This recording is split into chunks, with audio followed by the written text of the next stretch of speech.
Right අයිබෝන් දුවලා පුතාලා හැමෝටම මං හිතන්නේ හැමෝම හෙට විභාගයට ලෑස්ති වෙන ගමන් ඉන්නේ. ඉතින් ඒ වෙලාවේ සර්ටත් ඔයාලා වෙනුවෙන් යමක් කියන්න ලැබීම මං හිතන්නේ භාග්‍යයක් කොට සලකනවා. මේ වෙලාවේ ඔයාලට පොඩි හරි හයියක් දෙන්න ලැබෙනවා නම් ඒකත් මට ලොකු මං හිතන්නේ වාසනාවක්. එනම් පුතේ හොඳට විභාගෙ ලියන්න. හෙට දවස් ඉඳලා පටන් ගන්න මේ දවස් ටික බොහොම කල්පනාවෙන් වැඩ ටික කරගෙන යන්න. බය වෙන්න එපා කිසිම වෙලාවක මම ඔයාලට හැම වෙලේම කිව්වේ බය වෙන්න එපා. මේ දක්වා ඔයාලා ගෙන ආපු දේවල් ටිකක් තියෙනවා. හරි. කාට හරි නිකන් හිතෙනවා නම් මට කරගන්න බැරි වෙයි කියලා නෑ. එහෙම වෙන්නේ නෑ. හරි එහෙම වෙන්නේ නෑ. හොඳට ඔයාලට විභාගෙ ලියා ගන්න පුළුවන් වෙනවා.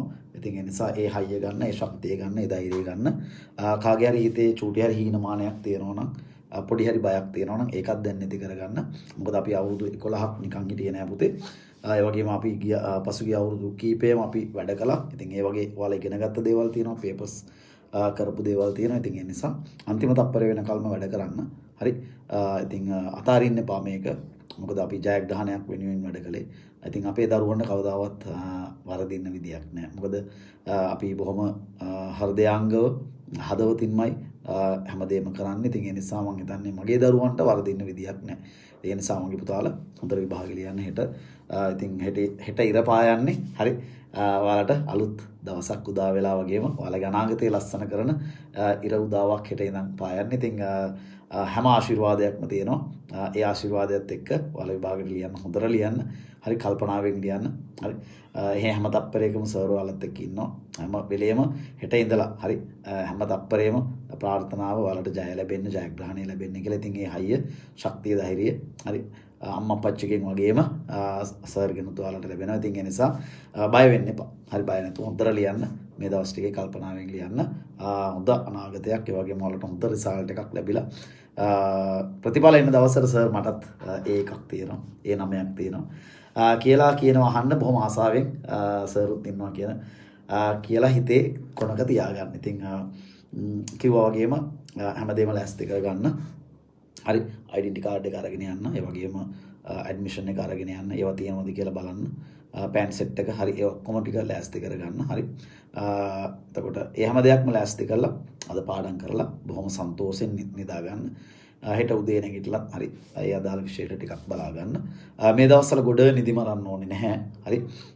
නිදා ගන්න. මොකද ඔයාලා නිදා ගන්න තරමට තමයි අපේ මොලේ හොඳට වැඩ කරන්නේ. ඉතින් ඒ නිසා හරි තද බල විදියට නිදි මරන්න එපා මේ දවස් ටිකේ. පාඩම් කරගන්න. විභාග ලියපු ගමන් ගෙදර එන්න. ගෙදර ඇවිල්ලා මම ඔයාලට කියලා තියෙනවා. ඉතින් ගෙදර ඇවිල්ලා වැඩ ටික කරගන්න. කොයිම වෙලාවකවත් ඔයාලා ලියපු පේපර් එක ගැන ආයි අලුත් එක්ක සාකච්ඡා කරන්න යන්න ඕනේ නැහැ. මම ඒක ඔයාලට කියලා තියෙනවා. හරි ඒක ඉවරයි. ඒක forget. හරි ඒක අවසන් කරන්න. ඊට පස්සේ ඊළඟ දවසේකට ලෑස්ති වෙන්න. හරි MCQ එකේ උත්තර කතා කරන්න. හරි ප්‍රශ්න කතා කරන්න. ඒකට මොකද්ද ලිව්වේ කියලා අහන්න. ඒව කරන්න අවශ්‍ය නැහැ. මොකද මේ පේපර් එක ඉවරයි. හරි ඉතින් එතනින් පස්සේ ආයේ පේපර් එක ගැන කතා කරලා වාද කරලා වැඩක් නැහැ. ඉතින් ඒ නිසා සමහරක් වෙලාවට ඔයා ලියපු උත්තරයක් හරි උත්තරයක් වෙන කෙනෙක් වැරදි එකක් ලියලා බැරි වෙලා හරි ඒක ඔයාට මානසික වදයක් වෙන්න පුළුවන්. හරි ඒ නිසා ඒ තත්ත්වෙටපත් වෙන්න එපා. හරි ඉතින් හදින් විභාගෙ ලියන්න. හරි ජය ප්‍රාර්ථනා කරන. ඒ වගේම පුතේ යටින් Google form එකක් දාලා තියෙනවා. හරි සර්ට ආදරේ හැමෝම. හරි විස්තර ටිකක් දාන්න. මොකද වාගේ ප්‍රතිඵල එනකල් සර්ුත් බලන් ඉන්නවා. ඉතින් මම හිතන්නේ උඹලා මට ආදරේ ඒ ඉඳා Google form එක පුරවන්න නැතුව ඉන්නේ නැහැ. ඒ නිසා හැමෝම පුරවලා විස්තර ටික සර්ට දෙන්න. ඒ වගේම මම පුතා group එක open කරනවා. හැමෝටම ඉතින් ඒකේ වෙන වෙන දේවල් දාන්න එපා. ඔයාලගේ වටිනා කියන කමෙන්ට් එක හරි දාන්න. මට වගේම ඔයාලගෙන් පස්සේ එන ආදරණීය නංගිලා මල්ලිලාටත් මම හිතන්නේ ලොකු හයියක් වෙයි, ශක්තියක් වෙයි.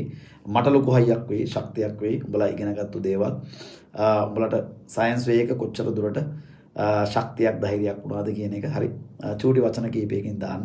ඒ ටික මට හරි වැදගත් වෙනවා. ඒ නිසා Google form එකත් පුරවන්න, කමෙන්ට් එකක් දාන්න. රයිට් එහෙනම් හැමෝටම හෙට ඉඳලා හොඳ ජයග්‍රහණයක් ප්‍රාර්ථනා කරනවා. 25 සයන්ස් තියෙන්නේ. හරි ඒකට අපි ලෑස්ති වෙමු.